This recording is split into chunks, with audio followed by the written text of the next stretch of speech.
Hello and welcome to News Across Nigeria. I'm Millicent Walker. Coming up on the program, Bayelsa State explores its tourism potential.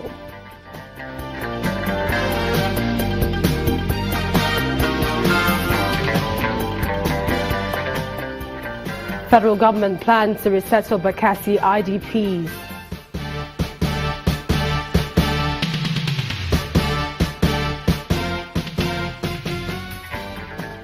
And later, a mother of 4 dies from electrocution in Delta State.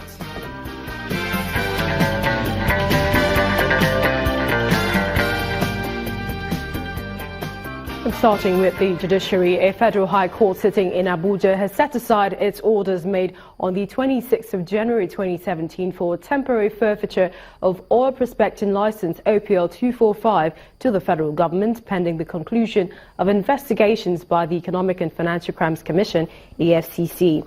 Ruling on an application filed by the EFCC, Justice John Soho upheld the application by Nigeria Ajib Oil and Shell Nigeria Exploration and Production Company Limited, challenging the order of forfeiture. Well, Justice Soho held that the orders for forfeiture was initially made based on the ex parte application filed by the EFCC, which was irregularly filed. The judge also dismissed an application by Malibu Oil and Gas Limited, seeking to, among others, stay the earlier reserved ruling on the applications by Ajib and Shell. Malibu Oil and Gas Limited had sought to stay the delivery of the ruling to enable it be involved in the case because it would be affected by the court's decision in the applications by Ajib and Shell. Well, Justice Soho further ruled that the application by Malibu was misdirected and constituted an abuse of court's process.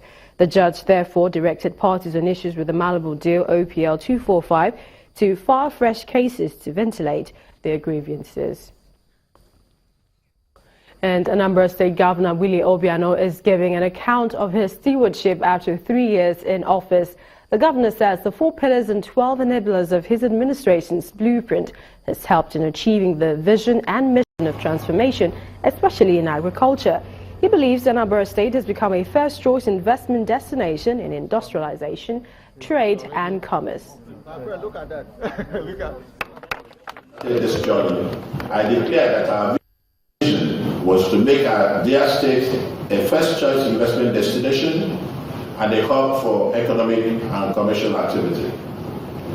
I also announced that our mission was to make Anambra State a socially stable, business-friendly environment that will attract both indigenous and non-indigenous and foreigners to seek well-created opportunities in the Anambra. I'm immensely happy to note that our vision and mission statements are almost fulfilled because in less than 3 years, we have attracted 40 investors with a collective investment inflow of over $5.5 billion into Anambra State. These investments confirm to me that our dream belongs to the people, and they have taken total ownership of that.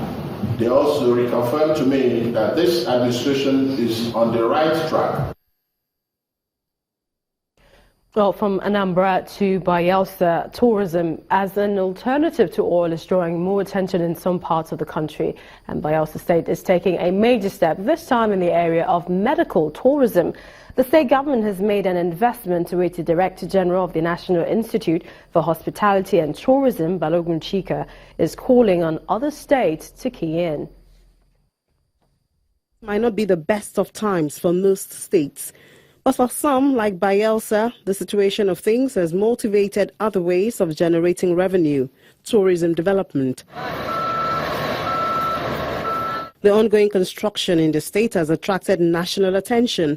The Director General of the National Institute for Hospitality and Tourism is one, and she is impressed with what she sees. Every day it amazes me and I keep finding out new things. I didn't realize you guys had dolphins here. I didn't know you had sharks. Yeah, it's amazing. I saw kites, and not just one. Like, this is normal. It's a natural habitat. The state government says it only wants to take Bayelsa to the world and bring the world to the state. We have history behind us. When we came, some of the areas I wanted to develop was, one, the Akasa Lights. That was the main navigation point of the merchant ships that were coming to Nigeria in this area. It has actually gone extinct, but we are trying to revive it. If you go to Brass, the history of what they call the white man's grave, names are written for those that actually died there. We can trace back the history. The DG promises a deeper level of collaboration. But I'm going to do my best in my capacity, first of all, to collaborate with the Institute in terms of capacity building. And then we're going to work with NTDC and all other government agencies at the federal level and international level as well to bring investors to Bayelsa State. These investments in healthcare and other attractive sites in Bayelsa State should increase the rate of movement towards the state and consequently bring positive impact on the state internally generated revenue.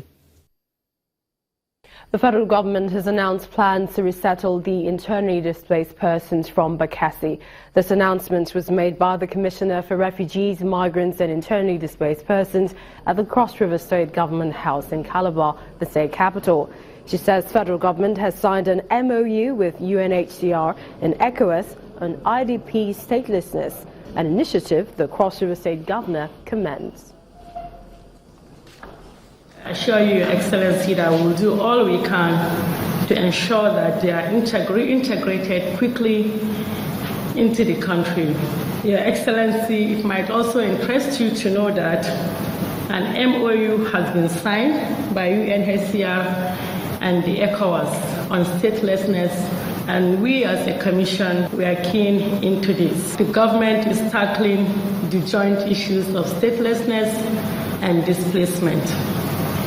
The people of Bakassi have proved their link with Nigeria. The people of Bakassi will not be allowed to become stateless.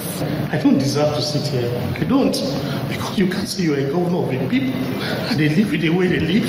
It's not comment. It's not politics. It's not politics. You can't do that to people.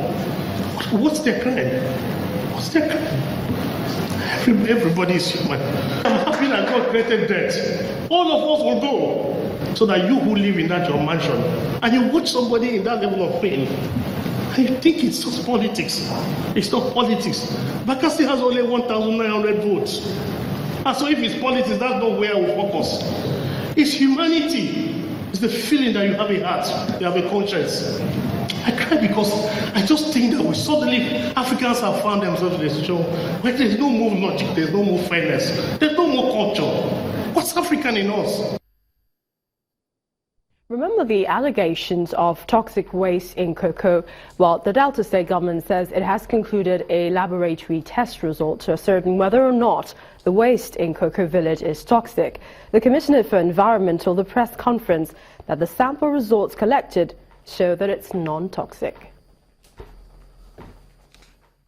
From the analysis carried out, it is overtly convincing that the DPRO regulation as contained in the environmental guidelines and standards for the petroleum industry in Nigeria was carefully followed in the process of the treatment of the substance. The further analysis of the collected sample using DPRO parameters also revealed that the substance has minimal toxicity and therefore not capable of contaminating groundwater as alleged.